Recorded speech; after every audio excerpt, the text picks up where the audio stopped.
अगर ये संविधान जिंदा है तो हम सब लोग जिंदा है। और इसलिए मैं कहता हूं कि ये रुतबा मेरे सर को तेरे संविधान ने दिया, ये सम्मान भी मुझे तेरे संविधान ने दिया। औरों को जो मिला होगा मुकद्दर से मिला होगा, हमें तो मुकद्दर भी तेरे संविधान से मिला। तो हमें तो ये मुकद्दर भी बाबा साहब अम्बेडकर संविधान से मिला है। हम सब लोग मिलकर अगर बाबा साहब अम्बेडकर को अपने चमड़े की जूती पहना दे तो बाबा साहब अम्बेडकर का कर्ज हम लोग नहीं उतार सकते हैं। तो बाबा साहब अम्बेडकर के संविधान को बचाए रखना हम सबकी जिम्मेदारी है। और जो नाटक के माध्यम दिखाया गया कि कैसे जो बाबा साहब अम्बेडकर ने हम लोगों को वोट का अधिकार दिया है। बाबा साहब अम्बेडकर ने जब पार्लियामेंट से निकले तो उन्होंने कहा कि मैंने आज रानी के पेट का ऑपरेशन कर दिया है और रानी के पेट से राजा पैदा नहीं होगा, जनता की वोट से राजा पैदा होगा। तो ये मेरे बहुजन समाज के लोगों, माता बहनों, आपके वोट की बहुत बड़ी ताकत है। बाबा साहब अम्बेडकर ने ऐसा किया है कि इस देश का बड़े से बड़ा व्यक्ति भी वोट मांगने के लिए आपके दरवाजे में नाक रगड़ने आता है, क्योंकि वो अधिकार बाबा साहब अम्बेडकर ने दिया है। तो उस वोट के अधिकार को व्यर्थ मत जाने देना। दारू के चक्कर में, साड़ी के चक्कर में, पैसे के चक्कर में उस वोट को बिकने मत देना।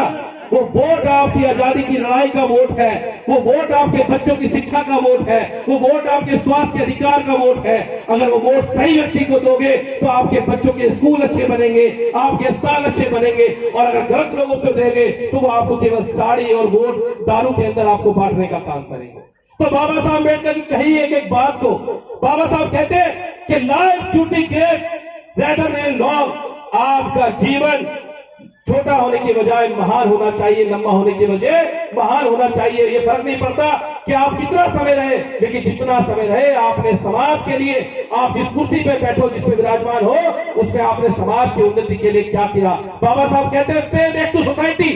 जितना आप कमाओ उसका 10% इस समाज के उत्थान के लिए, जो लोग पीछे छूट गए हैं उनको आगे लाने के लिए आपको खर्च करना पड़ेगा। तो बाबा साहब अम्बेडकर की कही हुई बातों को, बाबा साहब के संविधान को, आज इस देश में कुछ लोग बाबा साहब अम्बेडकर के संविधान को खत्म करना चाहते हैं, क्योंकि वो हमें फिर दोबारा 5000 साल पीछे की गुलामी में लेके जाना चाहते हैं। लेकिन आज लड़ाई संविधान बचाने वालों के बीच में है और जीत संविधान की होगी। बाबा साहब का संविधान हम खत्म नहीं होने देंगे। हम सबको ये प्रण लेना चाहिए, अगर संविधान खत्म होगा तो हम लोग खत्म हो जाएंगे। ये संविधान बहुत महत्वपूर्ण दस्तावेज है, बहुत सारे ग्रंथ हैं, लेकिन उन सब ग्रंथों के अंदर अगर सबसे बड़ा ग्रंथ कोई है तो वो बाबा साहब का ग्रंथ है। इसलिए आप सबको बाबा साहब के उस ग्रंथ को बचाने की इस लड़ाई में, इस संघर्ष में साथ रहना है। तो आज